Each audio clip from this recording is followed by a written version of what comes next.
Aray na naman po ang inyong lingkod at tayo magluluto na naman. Magluluto tayo ngayon ng panghapunan. At aray, ako'y bumili ng karning manok. Halo-halo na ang aking binili. May backbone, may hita, at saka may pakpak.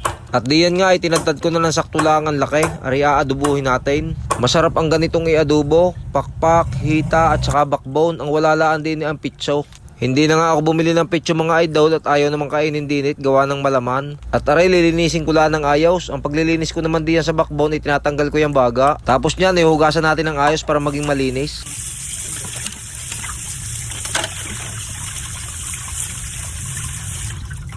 At pagkatapos nating hugasan iyan, ay ililipat naman natin din sa isang lalagyan. Aray, kaya natin ililipat din ay ating titimplahan muna bago natin igisa.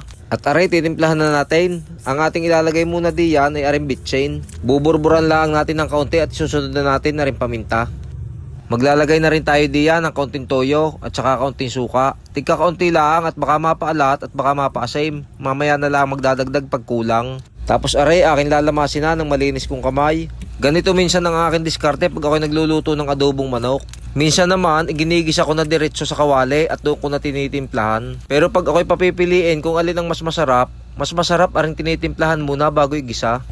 At habang nakababad muna kahit ilang minuto ang ating karning manok, ay ako'y maghahanda muna din ng ating gagamitin sa pagigisa. Ang ginawa ko nga lang diyan sa bawang ay pinisa ko laang at arin naman sibuyas ay ginayat ko laan ng papagayan. At aray tayo mag-uumpisa ng magisa. Magpapainit muna tayo ng mantika sa kawali at ilalagay natin yung bawang muna. Medyo tutusta-tustahin natin yung bawang para mabango ng kagaya niyan. Pagka medyo tusta-tusta na yan, ilalagay na natin yung sibuyas na ginayat natin, yung isang piraso. Sasangkusang-kutsahin lang natin ng ayos yan hanggang sa lumabas ang mga kabanguhan. At aray, naglagay na rin tayo ng ilang pirasong sili dyan, pero hindi na natin dudurugin. Mamaya na lang kung sino ang gusto ng maanghang. Pag yan nasangkutsa na natin ng ayos, ay pwede na nating ilagay aring tinimplahan nating manok. Tapos hahalu-haluin natin ng ayos, sasangkusang-kutsahin natin ng ayos. Tapos tatakpan muna natin hanggang sa magtubig at lumabas ang kanyang sariling katas. At makalipas ang ilang minuto ay aray, bubuksan muna natin at nagtubig na nga. Hahalu-haluin muna natin iyan at ating titikma kung ano ang lasa.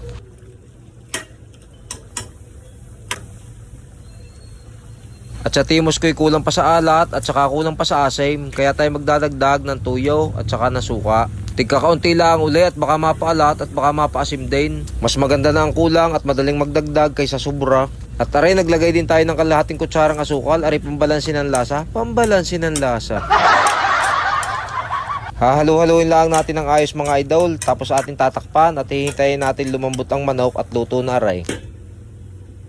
At makalipas sa mga nasa 20 minutes ay aray, binuksan ko uli. Aray, huling bukas na. Hahalu-haluin lang natin at ating titimusan kung ayos na ang lasa. Aray nga palang niluto nating adobong manok na aray ay hindi ko na paiigahin. Mas gusto ko yung may kaunting sarsa, may kaunting sabaw na naiisabaw sa kanin. At aray, luto ng ating simple at masarap na adobong manok. Kaya ako yung una na kay Mrs. kumain at aray ang aking kakainin, bahaw.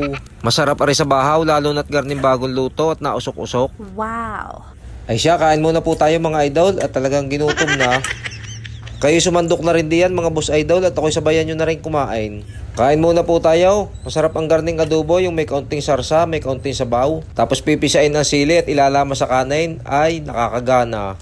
Nakakagana kumain, lalo na't pagkagarning nakakamay. Ay siya, paano? Hanggang sa muli at maraming salamat po lagi sa inyong panonood at suporta. God bless po!